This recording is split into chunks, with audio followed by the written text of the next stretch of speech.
I'm here for a short while in this journey in life. I have to be in a place where I can create a massive impact, right? Don't count on the wins. Always focus on the losses because that's where all your learnings are.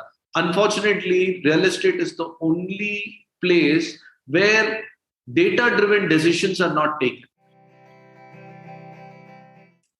This is the 40th episode of Dream 100 Show with Mr. Suresh Rangarajan, who is the founder of Colive.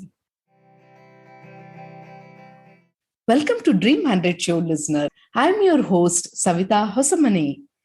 Each week, we interview today's most successful and inspiring business owners with winning teams who had the courage to chase their dreams in spite of all their challenges.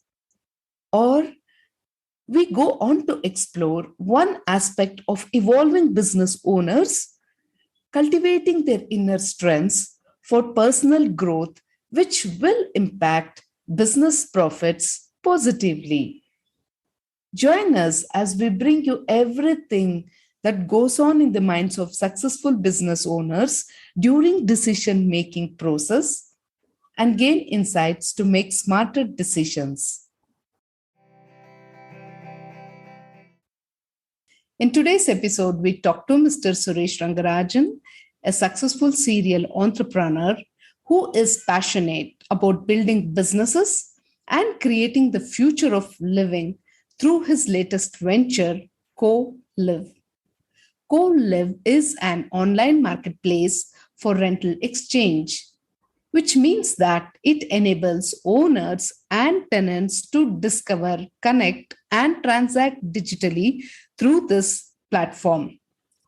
Suresh strongly believes that technology can disrupt the way real estate works, and this led to Colive being recognized as a leading PropTech company in the rental space. Let's get started and welcome Suresh Rangarajan to Dream 100 Show and hear it out from him right here, right now. You have been heading so many startups. So how is it like starting off with so many successful startups and now you have started with Colive? Yeah. No, I think it's been a journey. I think one thing that I always look back and introspect is, I think the big call was made when I wanted to be a big fish in a small pond rather than a small fish in a big pond, right? I think that was the turning point, as I would say. I started my career with Citibank.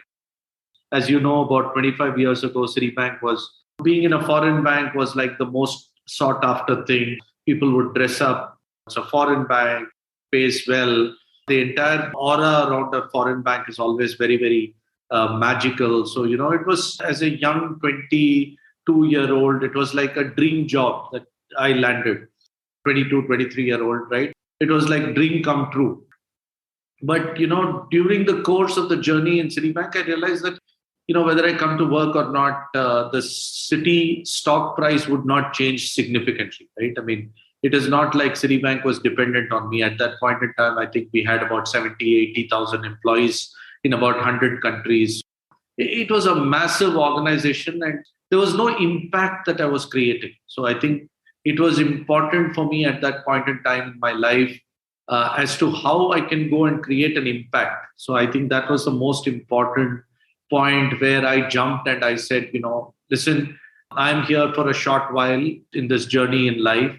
I have to be in a place where I can create a massive impact, right? Not that, Citibank wouldn't offer me that opportunity. I was wanting to be on a fast track. I wanted to, I wanted to create that impact as early as possible, in as many lives as possible, in as many businesses as possible. And that's when I quickly jumped from a foreign bank, a content career, into taking risk, doing an experiment with my career, then ultimately trying to do much more than what I should be doing. I firmly believe that everyone has to deliver more than what their potential is. And that's what I always keep driving towards that, saying that, listen, what is it that I can do much more than what I am destined to do? That's where this big shift happened from being in a foreign bank into a startup world. And after that, it's never been looking back. Just been in the startup sphere for the last, whatever, 17 odd years. Mhm. So, how do you look at this journey? Because a startup is never stable. You had a very stable platform on one hand, and when you are jumping out from that safe zone and comfortable zone, everything was very glamorous, comfortable, and it looked bright also for you. But you chose to give it up because you had an innate passion to create an impact. So, how did you start creating that impact? No, I think as you rightly said, it's perfectly right. Almost it's like having an insurance policy, right? When you're with a larger company, it's like taking a large insurance cover for you, right? So when we set up this joint venture between Citi and Times of India Group, we were seconded from Citibank. So which means that our salaries would come from Citibank, but yet we would work on this startup, which was a joint venture between Citi and Times. And I think it never took off until it was a joint venture, primarily because people with insurance probably don't take risk, right? They act very differently. And startups, you need to drive off the cliff. You need to speed up. You need to take those kind of calls. You cannot be watching your back all the time. You need to do the experiments. You need to take the risk. And I think the board at Times of Money realized that, and which is why we moved out of Citibank, joined on a full time basis, and I put up my hand at that point in time, and I said I'm willing to give up what I'm doing with Citi and take up this opportunity as a startup professional. And obviously, many things passed through my mind, right? Fortunately, I was married. Otherwise, 15, 17 years ago, I think working in a small company wouldn't even get you a wife, right? I mean, your in-laws would introspect. My parents were concerned. Why are you doing this? Why are you experimenting with life? I come from a simple Brahmin family. In fact, my folks would have been more happier if I was even in a government job, in a bank, in a banking job, right? I mean, so everything was an experiment, but everything was towards, I still believe in karma quite a bit. If you're destined to do something, no matter what, you would find a reason to try and achieve that, which is what was driving force at that point in time for me in early 2000. So I was bit by this entire internet bug, this entire tech bug. I wanted to be a tech entrepreneur, and I thought this was a great landing. Just at the time when I was turning 30, I became the CEO of this company. So it was again, probably some things come to you much earlier than you anticipate. That's the kind of thing that came. And then from then on, there was no looking back. We tried to create something. At that point in time, internet was 128 kbps. Today, people talk about 30 mbps, 50 mbps. We were still in the era of kbps, right? Which means that, the connections would come like this, poop, poop, poop, and then disconnect, right? People today won't even understand, this was the internet era 15, 17 years ago. And then we were trying to build an internet company at that point in time. So life was not easy at all. And we chose remittance business, which was a online money transfer business from US to India. So which means that all our customers were in the US, we were sitting in Mumbai, which means that, we had to reach out to them and build a trust, right? They were transferring their hard-earned money from the US to their parents or to make investments in India. So we had taken up all kinds of challenges, right? We were battling an internet business, which was where the internet speeds were low. We were battling a trust, because you were trying to do something which is money related. And third is you were trying to build a business in the US and you were sitting out of India, right? I mean, so it was very difficult journey. We used to stay up in the night. I would say that, my specialization has been to do 0 to 10 or 0 to 1, 0 to 10. There's a certain amount of kick because there is no process there. I would say there is no set parameters, how you would acquire customers. So it's all learning as you go and then try to replicate what works. And most importantly, learn from what doesn't work. I think that's my biggest learning. Even today, I keep telling my folks saying that, listen, don't count on the wins. always focus on the losses, because that's where all your learnings are.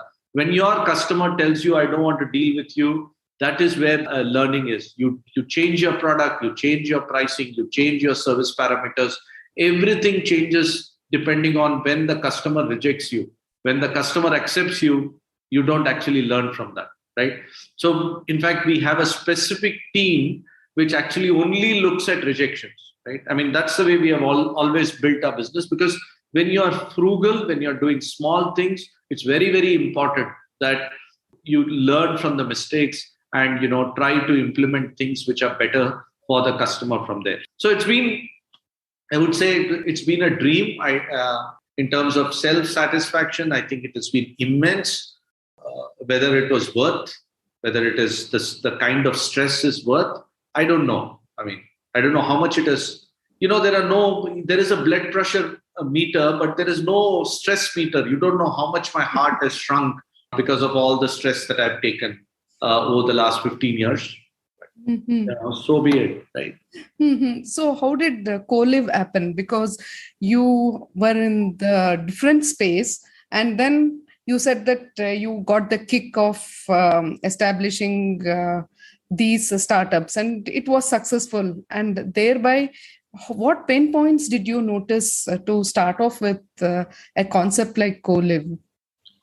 Yeah, I think it's as I said, it's been a journey, right? I mean, we started with the fintech space, which was again very, very early at that point in time. Remittance. We were trying to do what the Western world did very well, which is PayPal in the US was very, very successful. So we wanted to do an international PayPal. But we realized during that journey, when we were doing about $3 billion US dollars into India, completely online, probably one of the most successful internet businesses, world's largest online money transfer service.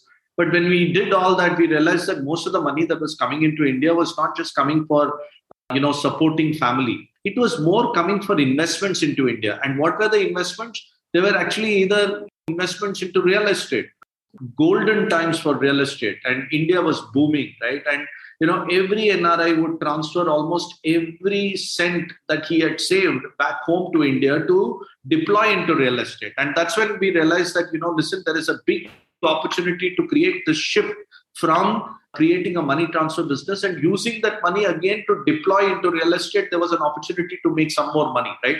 So greed is what drives, right? I mean, startups are all greedy, right? The entrepreneurs are all greedy. If you're not greedy, if you're not ambitious, then you're not made for this, right? You have to have, of course, greed can be two forms. Greed can be to earn a name and you earn money, right? And it has to be greed in both forms, right?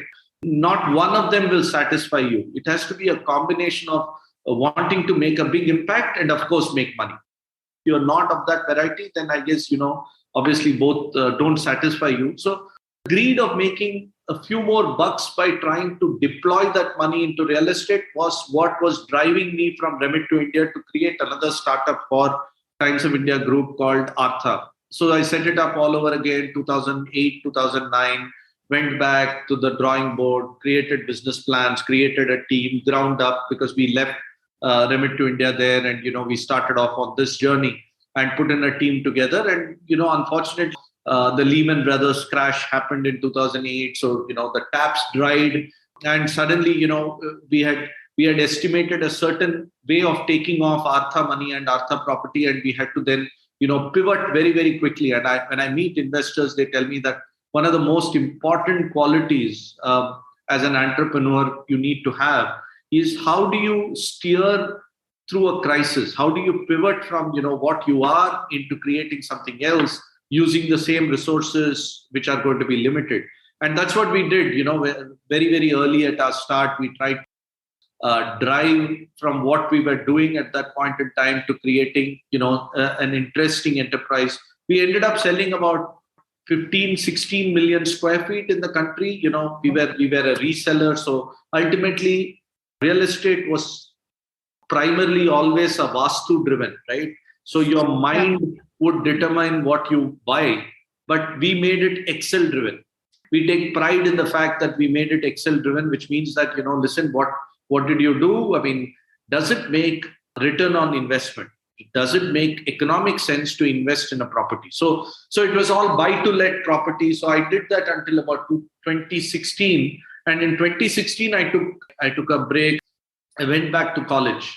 I went to Yale University in the US to spend almost about 9 months in different in different phases in 2016, to go back to the campus, work with professors to figure out why the shared economy will take off. That thesis was about figuring out why people will rent rather than buy. At least in the age group of 18 to 35, we strongly believe that people will be renting more than buying. And that's what prompted me. When I came back, I was so convinced. And these were the times when WeWork was doing extremely well in the US. So I was very convinced that the living also is going to be with shared economy. There was a lot of unorganized, hostels and student accommodation. So I said, here's a great opportunity, both from the investor point of view as well as the tenant point of view, to figure out how we can bridge the gap. And we wanted to be that platform between the owner and the tenant. And when I came back, I mean, the surprising thing was Colive.com was available for $99, right? Oh. I mean, yeah.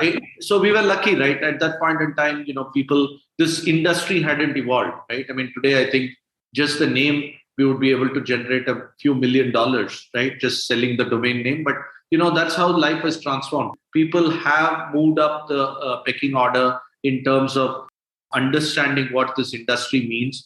But overall, the journey over the last 4 or 5 years in Colive has been very, very clear. We want to make rentals easy for both the owners as well as tenants, right? I mean, that's the goal with which we are operating in a very unique manner. You said you went back to Yale, you studied about shared resources, and then you came back. But what you see in India is very much different. Here now, because the younger lot have started earning, they would prefer to have a house of their own rather than rentals. So Agreed. Then how did you start addressing that challenge? So let's break it up, right? I mean, let's break up a life cycle of a typical individual, right? 0 to 18, you always live with parents. So, that's counted out. And today, children are moving out. I mean, the numbers are astonishing. There are 35 million students in higher education, which is, your PU and above, undergrads and post-graduation, right? Out of which almost 20 million are out of state. About 12 million are living away from their parents. So suddenly you look at a large number, which automatically tells you that these are people. The student housing demand in India is very, very large, and hostels are not able to provide that kind of infrastructure. Educational institutions are supposed to impart education, not manage real estate, right? That is where the philosophy comes from.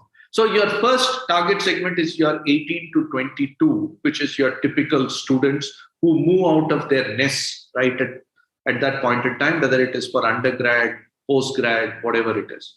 The next target segment is in the metros, 22 to 26. Again, our estimates say that 60% plus people actually end up living outside of their parents when they pick up their first job. So these are the 22 to 26-year-olds picking up their first jobs, living away from their parents. I don't think at that stage in life you are able to afford, or you have the mindset to actually buy an apartment. So I think clearly these two segments are our target segments. The third segment, which is a shift from the earlier one, I had done this analysis earlier. I think earlier people were looking to buy homes around the age group of 28 to 32, right? Now that buying age has moved to about 32 to 35, which means that more and more people are living with their partners or living as young couples initially in rental apartments. Pretty much like the Western world, ultimately the jump into a permanent home happens when you have a family, which means that you have children and they're growing up. Then you figure out a school zone, like you call it in the US, and then you take a big plunge into buying a house. So That today in India is at about 34 or so. So which means that you're talking about 18 to 22 students, 22 to 26, your young professionals, 26 to 29 unmarried professionals, 29 to 32, 33, which is your young couples, live-in couples. So you have a wide spectrum, 18 to 32, 33, about 14 years of lifetime people still spend in rental apartments. And that is the opportunity that we are chasing. And if you see that number, we are still looking at about 56 million people, right? 56 million renters in this country, paying about, in total about 40 billion US dollars. That's a large enough market to chase. And that's why we are looking at that entire residential rental market. Of course, we are not saying that people will stop buying homes. It is just that, between you living with your family and you buying a house, there is a large time when you actually live in a rented apartment. And that's what we are chasing. Okay, in that case, these groups which are there, these very target segments, are they very much open to the idea of actually booking without consulting a broker or a person? How do they trust this platform and go about booking their apartments or their rental space? Sure. I think it's a very important point that you're making. I think real estate at this point in time lacks three main concerns, right? There are three main concerns at this point in time, which is data, transparency, and trust. These are the three things which are missing, right? We built our entire product hoping to address these three dimensions. We want to address by providing real-time data, both for the owners as well as tenants. We want to build a sense of transparency between the various stakeholders. We want to build a trust between the two counterparties so that there is mutual benefit and mutual trust between the two counterparties to perform a transaction online on a marketplace, right? That's the whole theme with which we started. So there are various steps that we have taken at each point, right, to ensure that this entire journey is addressed. So first thing that we did was to provide data. See, today, unfortunately, real estate is the only place where data-driven decisions are not taken, right? You always rely on hearsay, unfortunately, right? It always happens when you're living in an apartment complex. Somebody says, I sold this apartment for 70 lakhs. You don't know whether it is right or wrong. There is no way to go and verify that data. So how do you bring rental data at least, not at least the sale data, but at least the rental data onto a platform which is, trustworthy? That is the journey. So which means that today we are trying to capture all the data and give customers trends, right? Today I want to know what is the trending rate in Korbangla for a 1 BHK, or what is the rate in Whitefield for a 2 BHK. If you come to our platform, you'll be able to address that. Second point is, how do you look at transparency, right? When there is a transaction that happens, can we share the details of the transaction on a platform? So we are capturing various forms, right? When customers pay rent, when customers collect rent, when owners collect rent, when customers pay deposit, we are capturing so many data points to make sure that there is transparency in this entire ecosystem. And finally, the most important thing is to build a trust. So when some photographs are displayed by the owners, you don't even know whether you want to believe that or not, right? And similarly, when a tenant says that, listen, I'll pay you rent on time, I don't know whether I can believe that tenant or not.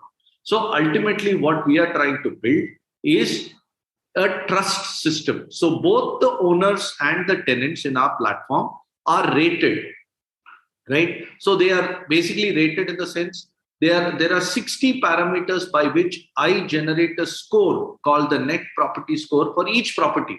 So today, like when you go to Taj, Chikmagalur, it is a 5-star property. When you go to Royal Orchid, it is 4.1 star, so on and so forth, right? On Swiggy, Zomato, you see various restaurants getting rated.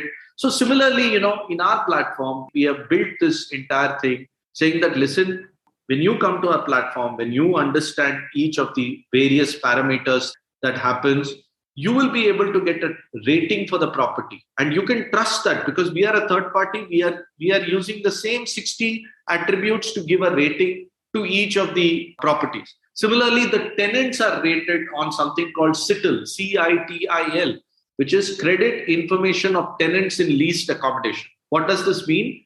This means that we are able to go to each one of these tenants, and based on the way they have paid rent and the timeliness of payment and the percentage of payment, the system automatically generates a score for them, and which becomes the rating mechanism, right, for us and for everyone to actually judge. So today, various decisions that you can make are based on, a CITIL rating. If you are a good tenant, maybe you'll get a higher discount, right? Because, ultimately the owner wants to give his hard-earned property to someone who can be trusted upon. How do I trust somebody? Not because he or she is working in, Goldman Sachs or EY or Accenture, but based on a rating parameter. That's what we have done. So we are building the trust ecosystem. We want to be the controller of that ecosystem, which awards ratings on one side and, a review system on the other side to make sure that there is consistency in this entire marketplace. Awesome. So in that case, once the trust factor is built and the tenant moves in, then we see that there are two kinds of issues which people face. One is the behavioral issues of the tenant with respect to either loud music or usage of the amenities or the maintenance of the amenities. And also the other side is the services provided. So here, how do you bring about a balance and the challenges that you face in this regard? See, I think it is very clear that we want to be on the customer side all the time, right? While we try and balance our owners, ultimately, in any platform, any marketplace, demand is the driver, right? Supply just follows whatever the demand says, right? Demand ultimately commands the pricing. Demand is the one which determines what product is required. So ultimately, we have to be led by demand, right? So we have built features in such a manner that, we are able to manage that demand, and the demand wants to continue to associate themselves with a brand like ours. Some of the important features that we have built here are related to safety, right? Today, when there is no check and balance, always there is prone to be trouble. So what we have done is, without using people. In India, unfortunately, I have noticed this all the time, right? In India, we try to solve every problem with the 2.6 billion hands that we have. For every problem, we think that by putting people, we'll be able to solve. But that is not foolproof, because also, we are also in general people who try to break rules, break systems, right? So sometimes when it is solved through technology, it is better. So what we have done is, in every property that we monitor, we try to build in control systems, right? How do we build control systems? We do CCTV monitoring through a control room to make sure that, these kind of issues are monitored, especially in the night.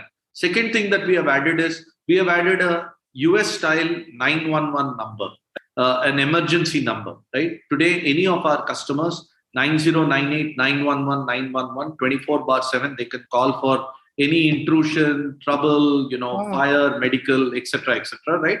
Which comes in very, very handy. You find something, there is a trigger. Most of the time, the challenges are relating to the fact that I'm not able to, speak about my challenge. I don't know what to do because I'm in trouble. I don't know where to go, right?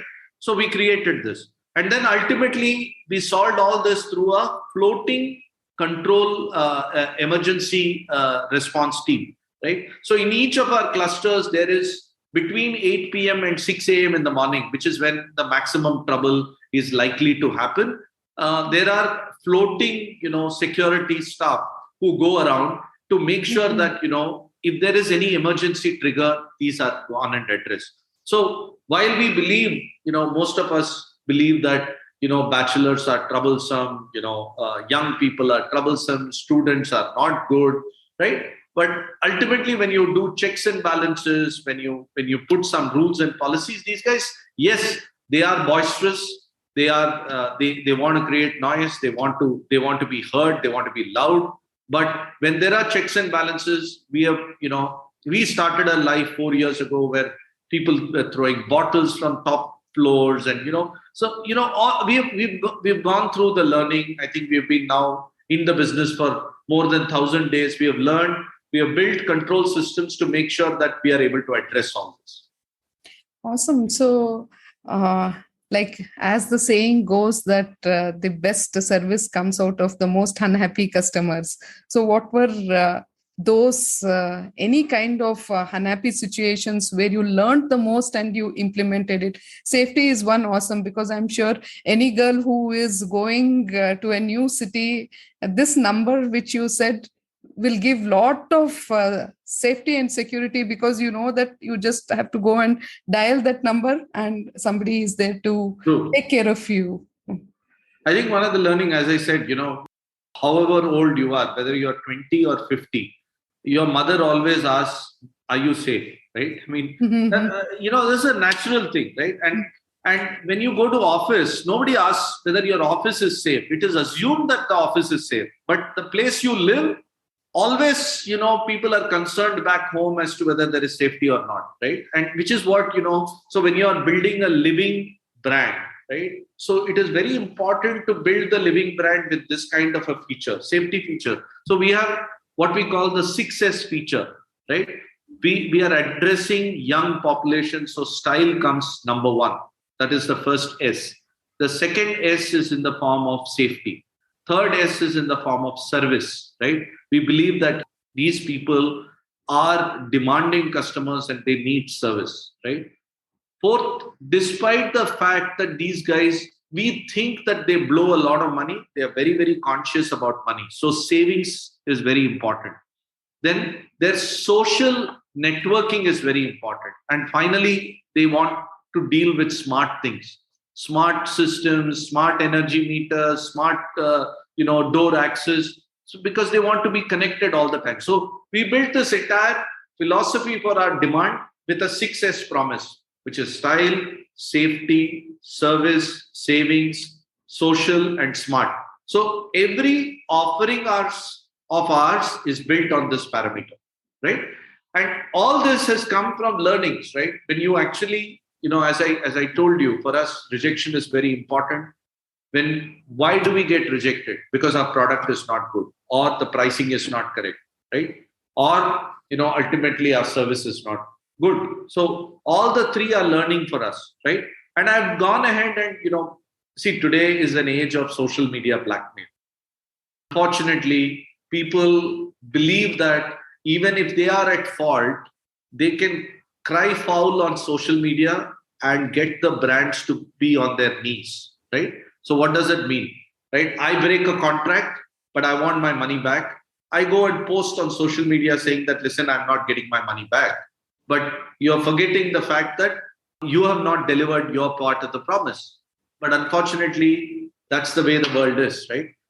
We have created listening tools, listening platforms. We want our customers to come back and talk to us first. Give us a first option to respond to them.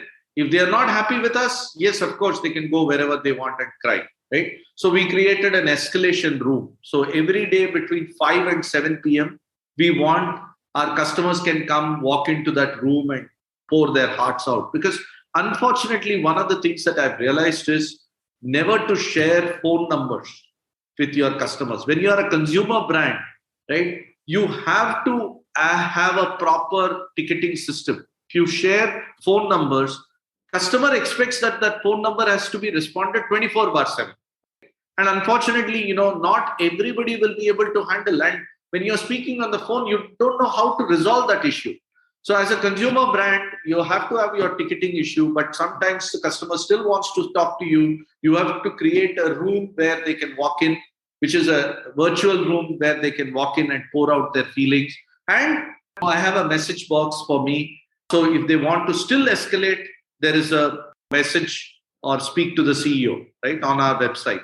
So where they can actually come and, message me directly. So these are the various things that we have learned and we have implemented over the course of our life to build a stronger connect with our consumers. Wow, this is amazing. I'm not sure that I have heard about these kind of measures in any other platform which I have encountered so far. It's not that I'm saying that I have encountered all platforms, but amazing features, Yeah. I think. Most important is how do we educate our customers? We don't have deep pockets to educate our customers. It's a learning process. We have to keep educating our customers as to what they can do. What is the best compliment that you have received? Any awards or recognition for this kind of service of the common man? And I'm sure it has its own set of hardships which you guys have underwent from the past 4 to 5 years. I think, in terms of recognition, yes, we've got a bunch of awards. One of the best, I think, was Traxon, which rated us as amongst the top 30 prop tech companies in the world. I think that was a great recognition because, yes, we want to travel in that path of being a prop tech. I think prop techs are, there has been a flood of, edu techs in India. There has been, food tech, health tech. There has been auto tech, but I think prop techs are not as well recognized and they have not yet scaled up in a big manner. And that recognition was, gave us immense satisfaction because, to be rated among the best in the world was something that we were always looking forward to. And because it's a sunrise industry, as I say, using technology in real estate, which is fraught with transparency and trust problems is probably taking on your biggest challenge and trying to solve it, right? So that from a industry awareness, industry recognition, that was probably one of the most satisfying things. But when it comes to customers, I think, I've had several experiences, right? I mean, Fridays and Saturdays are party time for our customers and they just love that, right? Friday evening and Saturday evening, without fail, 7 p.m., there are events that happen in our properties, at least in one property where they all congregate. And, enabling this kind of an event just makes them feel great, right? They are able to network. In our properties, as far as our last count goes, there have been 17 people so far as we know, who have actually found their matches in our. It gives a lot of satisfaction.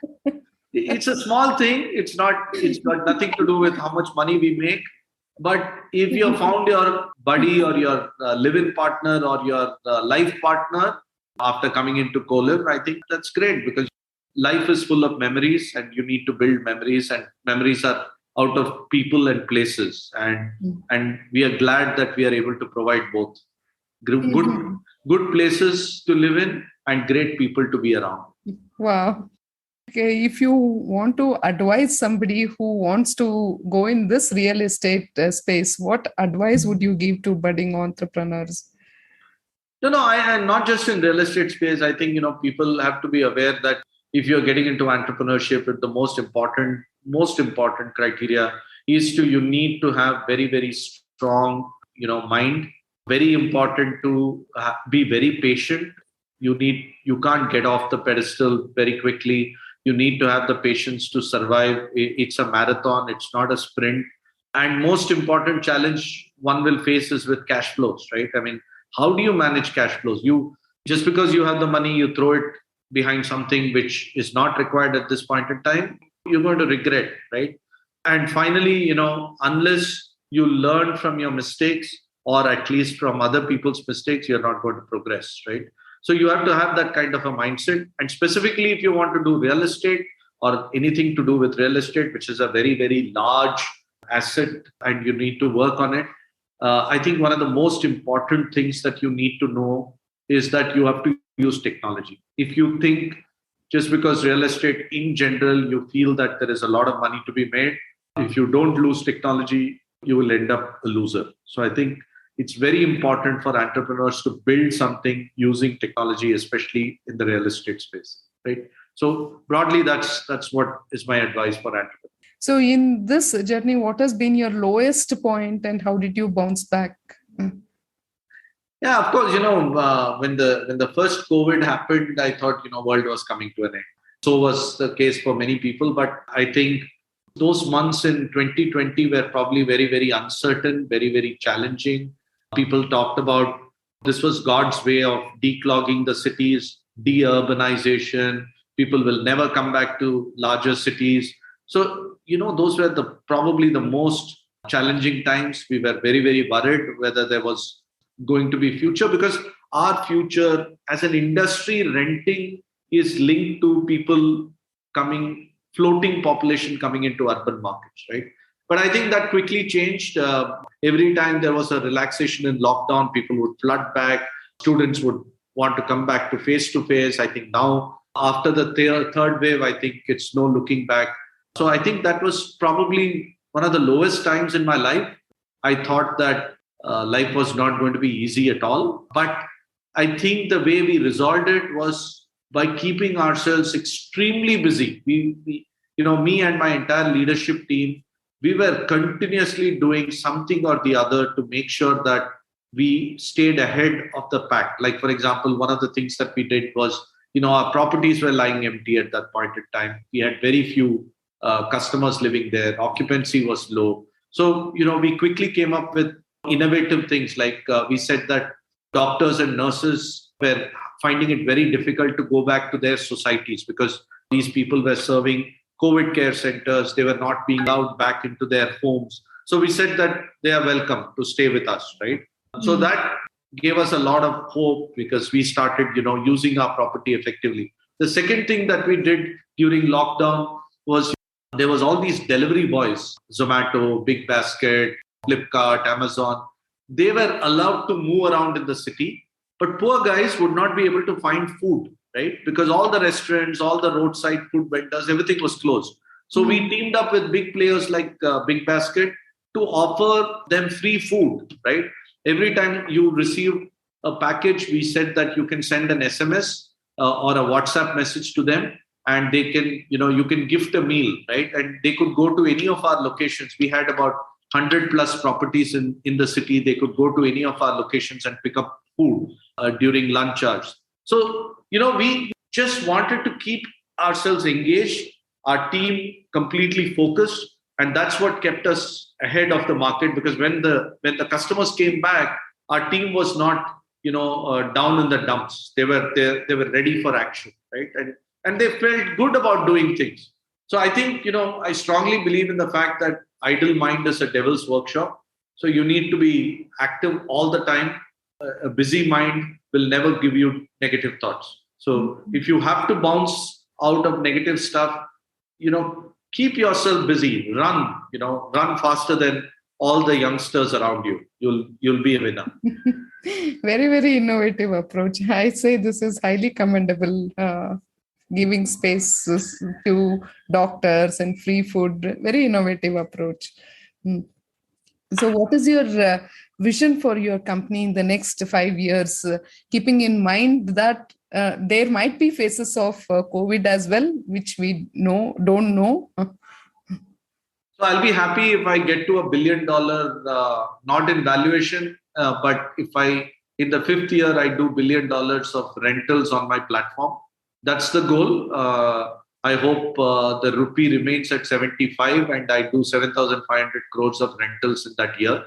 Wow. But if the rupee goes to 100, I'll still have to do about 10,000 crores of rental. But that's what is the big vision. We want to chase that $1 billion, not just in valuation, but $1 billion in terms of rentals, annual rentals on our platform.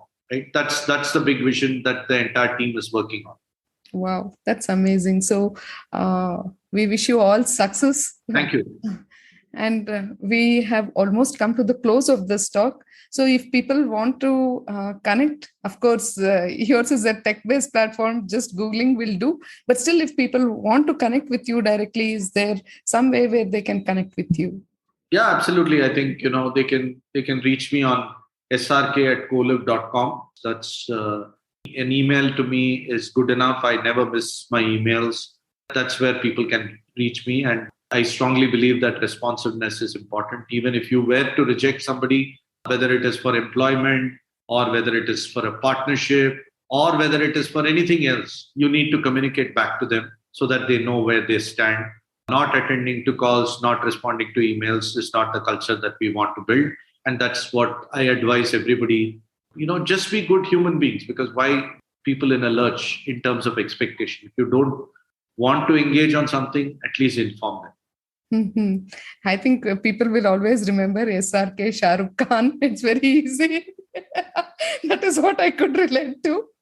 SRK at colive.com. Easy to remember and very catchy. Well, awesome.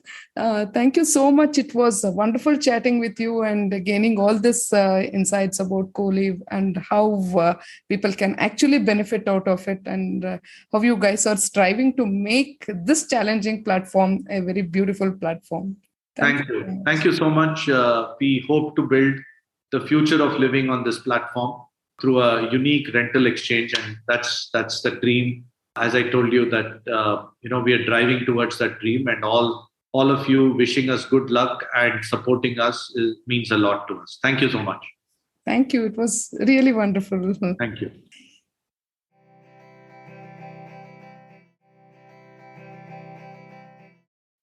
I thank Suresh Rangarajan from the bottom of my heart for sharing his wonderful wisdom and insights. Here are my top 6 takeaways. My first learning: don't count on the wins. Focus on the losses, as that's where the learning is. Second learning: decisions which are data driven or inclined to give better results. Third learning: demand for a product or service automatically commands pricing. Demand is the driver and supply just follows. Fourth learning is the 6S feature of millennials. The first S, which stands for safety, second S for style, the third S for service, fourth S for savings, the fifth S for social networking, and sixth S for the smart system. Fifth learning: if you are a consumer brand, have a ticketing system instead of phone numbers. My sixth learning is that communicate your response, even if it is a no, so that people know where they stand. Thank you so much for your wonderful insights, Mr. Suresh.